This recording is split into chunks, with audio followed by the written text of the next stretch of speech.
এই রমজান মাসে যদি কেউ অবৈধ ব্যবসা করে তাদের অবস্থাটা কি হইতে পারে? এই যে ভাই, এদিকে আসেন। যেমন দেখি দোকানপাট খোলা রাখা ঠিক হইব।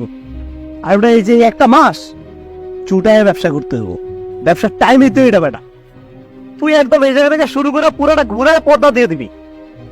আর আমরা বেঁচেতে এই বাজারে কেউ দোকান খোলা রাখবে? কার বাপের বুকের পাটা আছে এটা? নগদে কেলেঙ্কারি দিয়ে বন্ধ করে দেবো।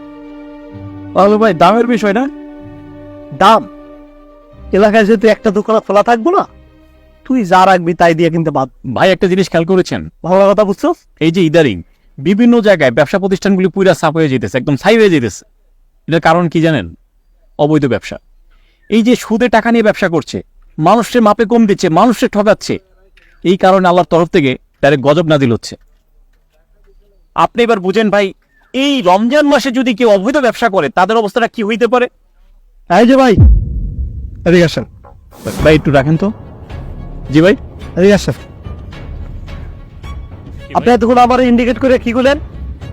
না ভাই, আপনাদেরকে ইন্ডিকেট করে আমি কোনো কথা বলছি না, আমি ফোনে কথা বলছিলাম। হয়নি, আবার চতুর্নীতি করার চেষ্টা করতেছেন। আপনি জানেন না আমি কে? আপনি জানেন না? উত্তেজিত হবেন না, উত্তেজিত হবেন না, একটু শান্ত হন। আমি আপনাদেরকে ইন্ডিকেট করে কথা বলবো। আশ্চর্য কথা, আপনি এত উত্তেজিত হচ্ছেন কেন? আর আমার একটা ছোট প্রশ্ন, আপনারা তো মুসলিম না? অফকোর্স আর মুসলিম। আপনাদেরকে একটা কথা বলছি, দেখুন এই 11টা মাস আমরা অনেক পাপ করেছি, অনেক অন্যায় করেছি, মানুষকে মাপে কম দিয়েছি, মানুষকে ঠকিয়েছি, নিজের নফসের সাথে কতটা জুলুম করেছি আমরা। কিন্তু এই একটা মাস আল্লাহ আমাদেরকে দিয়েছেন পাপ মুক্ত হওয়ার জন্য, ক্ষমা চাওয়ার জন্য। আর সেই পবিত্র মাসে আপনারা নতুন করে পাপের পরিকল্পনা করছেন।